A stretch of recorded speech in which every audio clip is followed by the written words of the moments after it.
Hello everyone, and welcome to a new tutorial.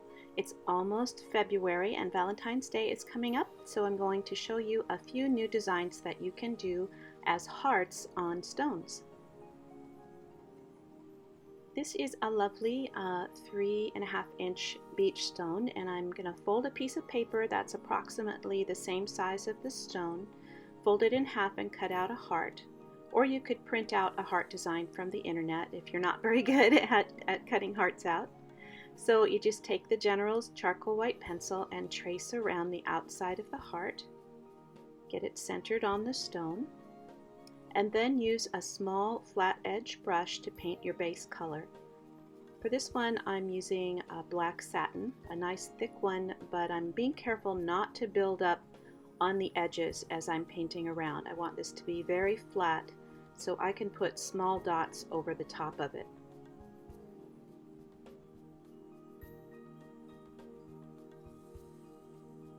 I've just drawn a guideline from the top to bottom of the heart and this sort of eyeballing the center so I know where my design will start, and then I'm going to remove the guidelines around the outside of the heart with a wet Q-tip. And then I just took my manicure stylus, my smallest tool, and I dotted small red dots around the exterior of the heart. I'm going to let that dry completely, and then I'll start on the inside. And I'm going to be using Mark's Mandalas tools today. You can buy those on Amazon, and I'll be numbering the tools as I work. And then I'll be using these colors. The paints will be listed in the comments.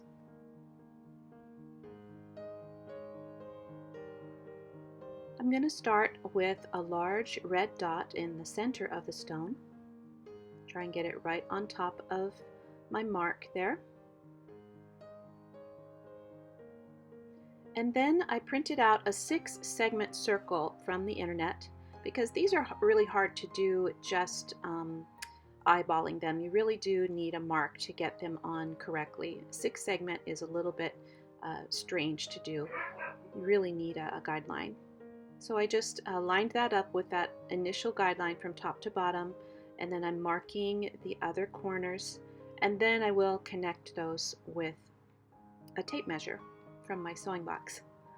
And then I'll have a 6-segment circle instead of an 8-segment circle is what we have worked on so many times before. So now I'm going to use tool number 7 and start building out the mandala design by placing an orange dot on each of the guidelines.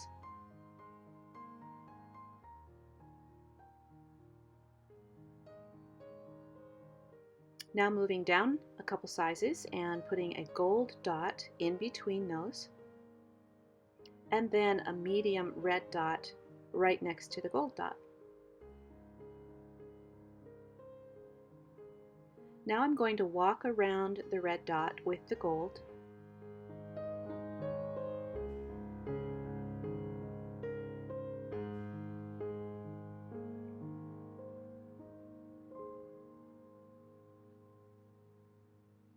And then drag the tool to create a little swoosh.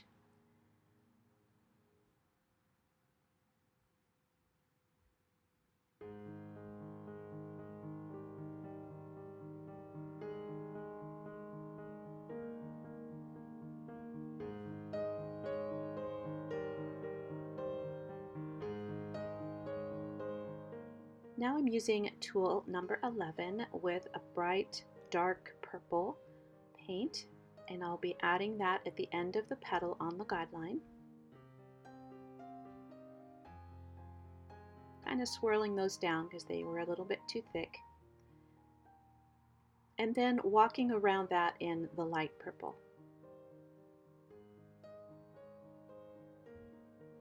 You see I'm quickly running out of space on this heart, but we're going to try and fill it all up.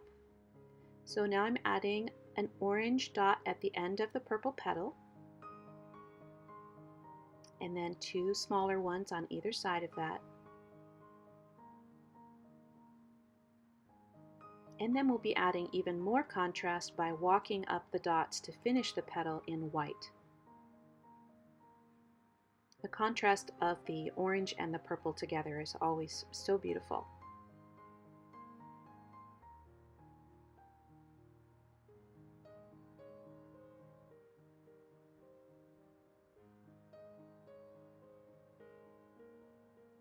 There, just enough room to finish those last two petals.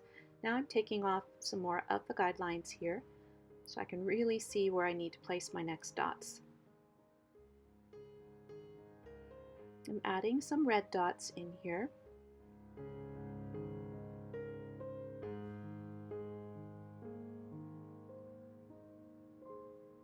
And then I'm going to add some dark purple swishes, dragging the tool down so the dot is dragged out to a point, and just sort of curving it around the edges of those petals. And then adding a light purple dot next to the red dot.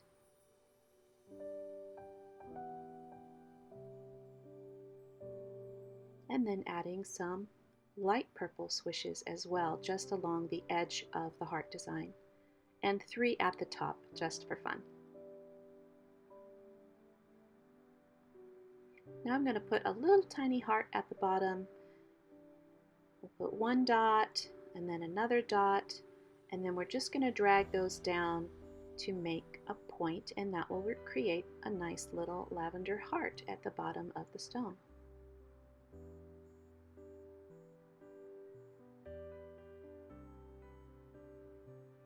Now I thought I would fill in this space here too. You don't have to do it if you feel like you're just getting too close and you feel like your paints are going to run together, but this had already dried and I thought I'll give it a try and see if I can fit it in there.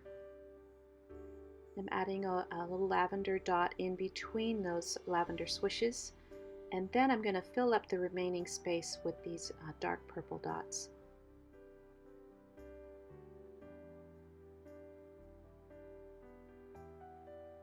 Now that all this space is filled up, I'm going to start adding top dots. First, I put a light lavender dot on top of the purple petal. I forgot to show that step. And now I'm putting a white top dot on top of that.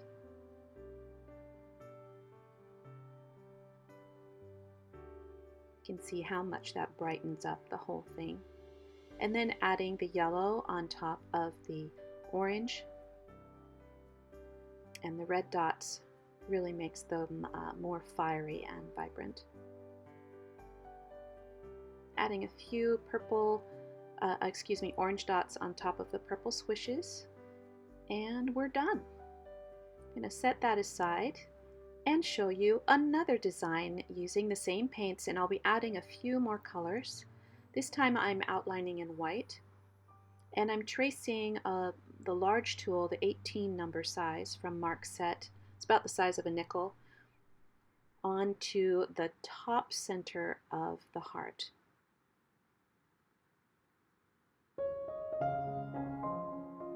And I'm going to paint that in with an iridescent gold.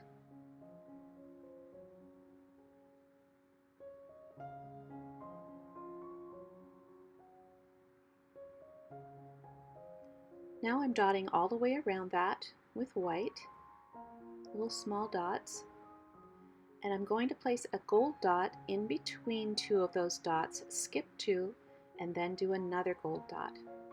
So there will be a space in between these gold dots.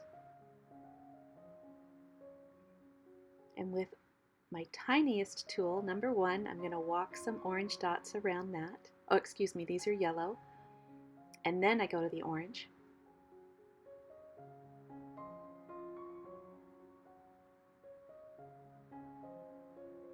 And then to the red.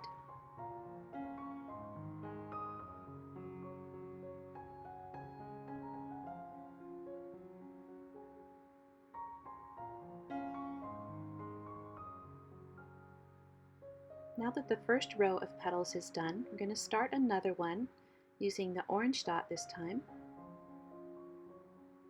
Place it right in between. And then do the same thing. Walking yellow dots, and then orange,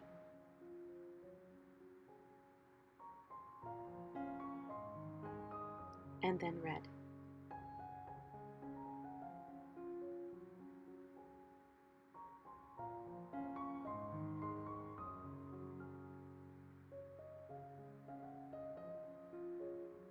Now I've mixed up a very deep pink color, and I'm going to put 3 dots at the end of each petal.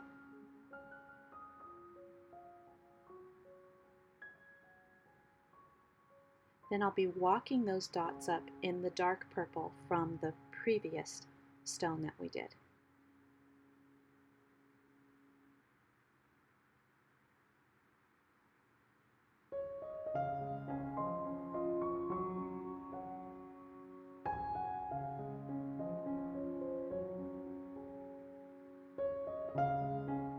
Now I added the purple in a large dot in between each of the petals, and I'll be adding a second one that's even larger to the end of that.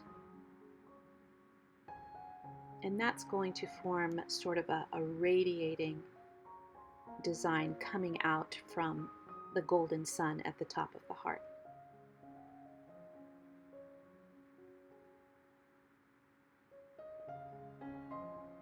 Now repeating the pink dots on the end of the first petal and walking them up in a light lavender.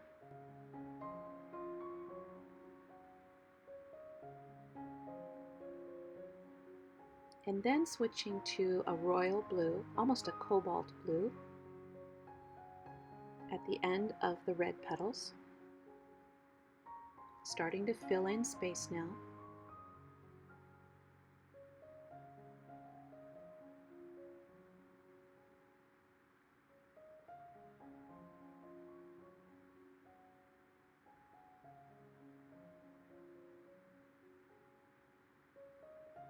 And then finally some metallic teal. This is a very deep color. I didn't want to go too light because I wanted to stay dark toward the end of the stone here. So I'm walking up a row of those and then just filling in the spaces with small dots of that metallic teal.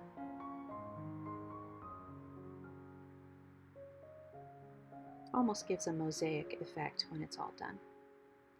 Now I'm only adding gold top dots this time around on each of the petals, and then also on the purple radials that are coming out.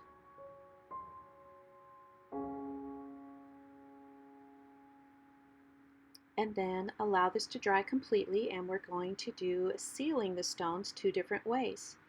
Haven't done this before. We're going to seal with some art resin. I learned how to do this from Rachel. She has a wonderful tutorial on YouTube about it, and I just followed her instructions. Equal amounts of both the resin and the hardener into a little bowl, and I'm going to mix those up for 3 minutes. Seems like a long time, but just keep stirring. You'll get a lot of bubbles. It'll turn kind of a opaque iridescent color. Get some gloves on, and then just lightly paint on the first layer on the back, and then use your gloves to spread the rest of that resin all the way around the stone. It's nice and covered.